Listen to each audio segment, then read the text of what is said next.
Hey guys, welcome back to the channel. It's time to start working on the plumbing in here, or very basic plumbing. So I have a sink fitted with a proper plug hole and everything, and I intend to attach short length of hose to it. I think this can be trimmed down to fit and Jubilee clipped on. And then at the other end I bought a one-way valve which will fit into one of these 10 litre containers. It's quite a wide neck valve and it has a little plug, so the water can go in through this, and there's like a little magnetic flap on the bottom, so when that goes in there and water goes in, it doesn't stop the water going into the bottle, but it stops any smells coming out of the grey water tank back up through the plug hole. Or that's the idea anyway. Hopefully it will work. I'm assuming the plug is just, I don't know why I would need the plug, but the hose will go into this, and then when I want to empty the grey water tank, I will just take the valve out, put the cap back on, and then I can carry it to wherever I need to empty it. For my fresh water, I have a big 20 or 25 litre container here, and I will be using a USB tap for it. We bought this when we did out the Land Rover camper van.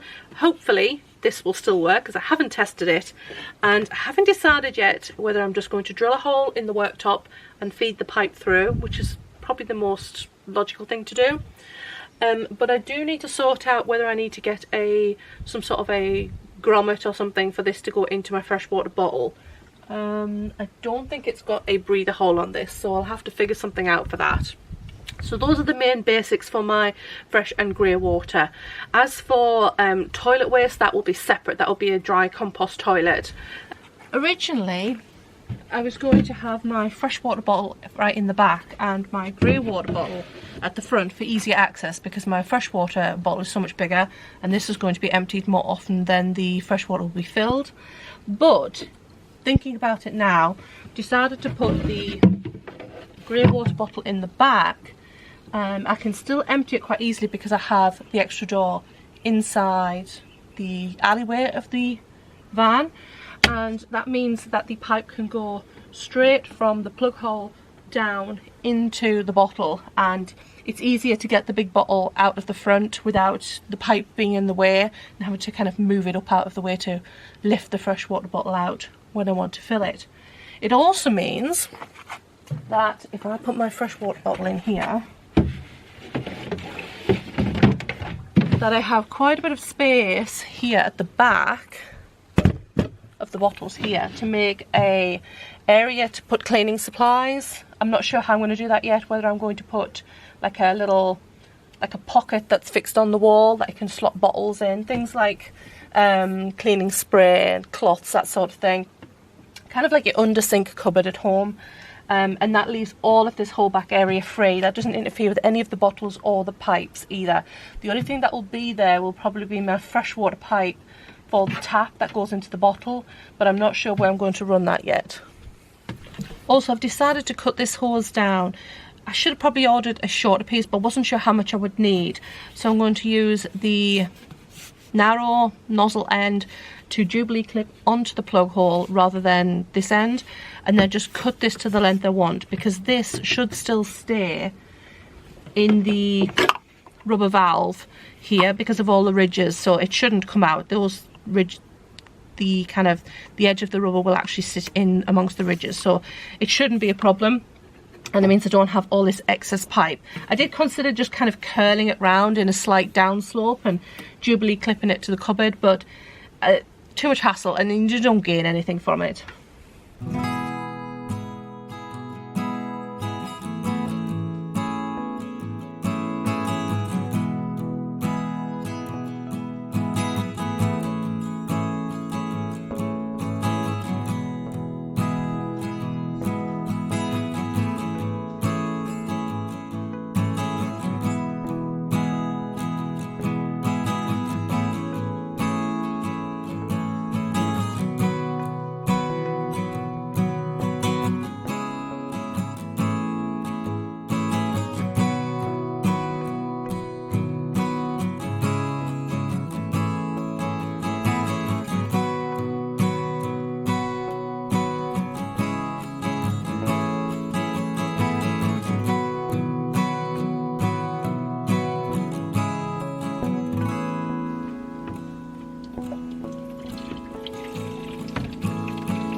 We bought this a couple of years ago for the Land Rover camper, and it has a stand which you can either use with or without the stand.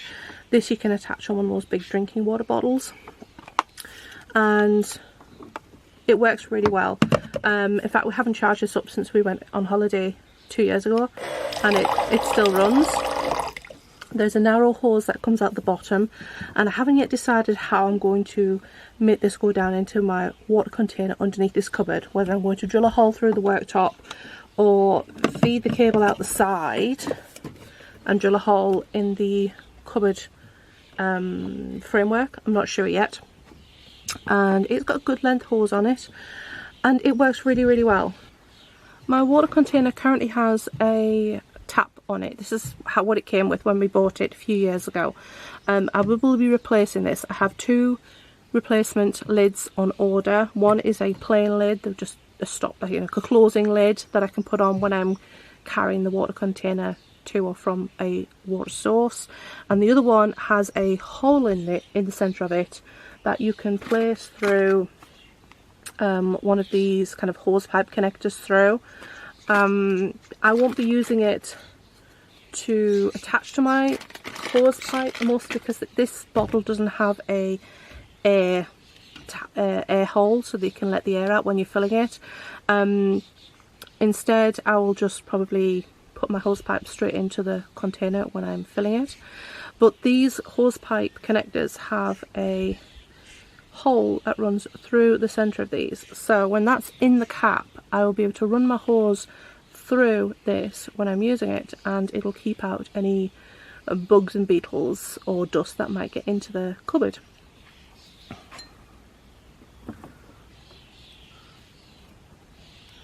Like that. I also bought some straps with buckles to fasten my water containers securely. I'm not sure how I'm going to attach these yet to the van or the cupboard. I'm sure I'll figure something out. They're way longer than I need them, but that's just how they came. For when I'm filling my water container, I have a water filter. This one says it's a 5 micron water filter, so it will get rid of any silt, any bits and pieces. It doesn't get rid of things like bacteria and viruses, but I have a couple of options with that. Either I can just use this water for hand washing, dishwashing, stuff like that, or if I want to use it to drink, I actually have a UV light water bottle, drinking water bottle, so I can kind of make it drinkable if needs be. I also have a life straw, or cheap equivalent of a life straw, that I can use to filter this water if I really want to filter it anymore. And when I fill this up, I need to add a whole bunch of attachments to get this to work. So I have like hose pipe attachments. I think I can just screw that on there, and then I'll attach a wee bit of hose and a tap adapter here, and on the other end I will fasten on another hose pipe end, probably one of these ones, and a piece of hose pipe on, and then that can be filled up into my big water container at a water supply. I only have a really short length of hose pipe to use for this, for my water container, because my container I'll be able to lift it in and out to take it to a tap, rather than a big container on a van where you have to fill it whilst it's attached to the van. So I just need a short length to be able to go from a tap into the top of the water container, which it can't be more than say 4 feet from the tap to the bottle. So a 1 meter length of hose I thought was plenty, especially when you add in the extra length of the filter as well. So this thing can mostly be used for hand washing, kind of like a bathroom sink, brush your teeth, wash your hands, that sort of thing.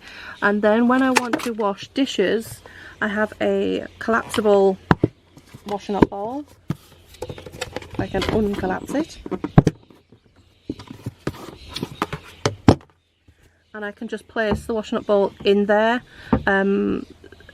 so that you have a kitchen sink, so bathroom sink and a kitchen sink.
So that is all of the water side done now.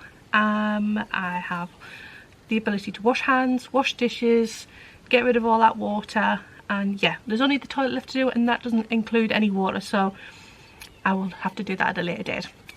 So thank you for watching, and I shall see you on the next video. Bye bye.